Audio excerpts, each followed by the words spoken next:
A lot of times we approach football as players when we're sitting at the table, right? Difference. When I'm on the field, I'm in the locker room, I'm a player. But when you put that negotiating hat on, you need to start operating like a businessman or a businesswoman. And a lot of times we don't do that in sports. Lamar Jackson, the question was, what's next for Lamar Jackson? What's next for Lamar Jackson is he sitting his ass down in Pompano, Florida, and not moving until that gap is closed. Baltimore Ravens, Lamar Jackson, $100 million away from each other. Lamar Jackson can't go out there and jeopardize his body another season. Athletes are commodities.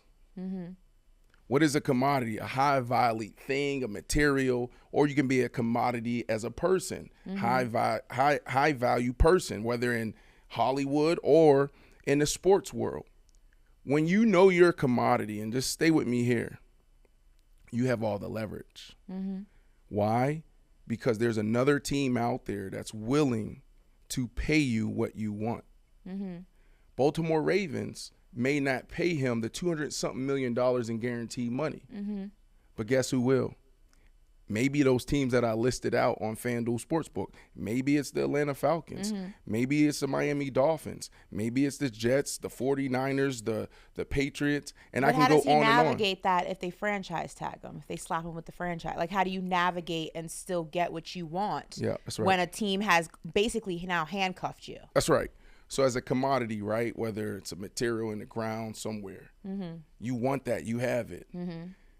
You own it. Right. But as a person, you can't make a person move. That's true. So you tag Lamar Jackson. Just like I said, Lamar Jackson needs to sit his butt in Pompano, Florida, and he shouldn't move until that gap is closed. So that's how he navigates through that. And a lot of players are uncomfortable with going to that extreme, willing to sit out because of what the backlash usually is. You can understand the apprehensiveness, because while there are people like you and me who are pro athlete and pro getting your money, because at the end of the day it's a business, and what happens, players are traded and moved around and not paid out in full all the time, every year since the beginning of time. But there are still going to be people who don't see Lamar showed up, Lamar worked through it, Lamar didn't want to talk about it, Lamar put the team first, and the Ravens chose to make this situation what it is. But you know there will still be people who go and sit behind a mic or get in front of a camera and say Lamar Jackson is selfish, Lamar Jackson is this, and a lot of guys don't want to deal with that. Not saying he doesn't, but that's the reality. That's right. History shows that he will show up, right? Because guys don't want to deal with that. That's the player's hat. As a player, my teammates, let me think about them. Let me bring them to the table, the negotiating table. The fans, let me bring them to the negotiating table. What is the media going to say? Ashley Nicole Moss on Paper Route, freaking First Take and FS1 and all these other people, these talking heads going out there telling me what I should do. The only thing that matters right now for Lamar Jackson is Lamar Jackson. And then he needs to draw a little circle outside of his name and put Miss Felicia Jackson in there. I don't know if he has kids, but if he has kids, he needs to put his kids in there. He may have an auntie or uncle that he really cares about, and that's the only thing that matters. You can't bring anybody else's opinion to the negotiating table, and that's what we don't do as players when we get that opportunity to renegotiate. You have to be willing to stand up and say, you know what, this is not a fair deal. What a fair deal is when both sides have risk. If a player's going into his last year of his contract, I don't think he should take it. That's always been my philosophy. But if he's going into his last year, he has all the risk, because if he gets hurt, he may not be able to continue to play.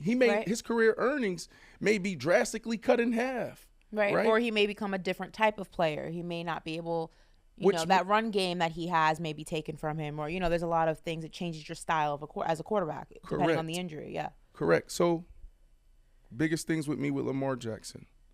Number one, don't leave Pompano until you have the deal you want. Why are you laughing? You can leave Pompano. You can come to Miami. Pompano. You can go to Turks and Caicos. You can go to Aruba. Just don't, don't go to any training camps. Just travel. So let me rephrase that. Yeah. Number one, don't go to Baltimore. Okay, got it. Okay. Don't go to Baltimore. You can go anywhere else. Just don't go to Baltimore. Got it. Number two, understand that we are commodities when we're in our prime, right? And sometimes you gotta be comfortable with the uncomfortable. And the uncomfortable it's extremely uncomfortable watching your name, watching yourself be talked about every single day on all of these networks. It's a lot. Also, your teammates have their own opinion, right? So that's tough. But understand that you're a commodity and that you have all the leverage, because there is a team out there that will give you what you want. Now, you have to put pressure on the Baltimore Ravens. Are the Baltimore Ravens okay with the backup quarterback now stepping in, being that guy, and having the season that they will have without Lamar Jackson, right? So that's my thing with Lamar Jackson. Like, I'm talking to the Ravens right now.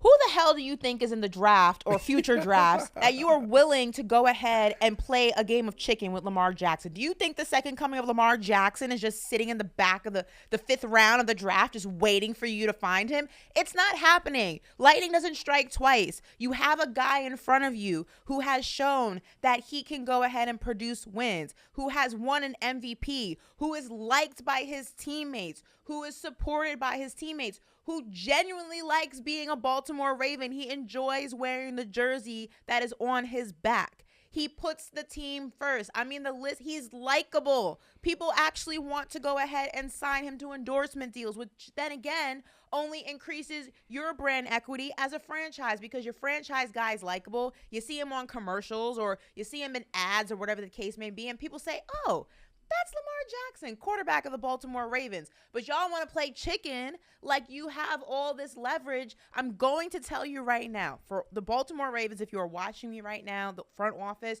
you don't have any leverage. Do not cut off your nose to spite your face. You are going to lose this battle if you do not pay Lamar Jackson. It's as simple as that. You're going to lose.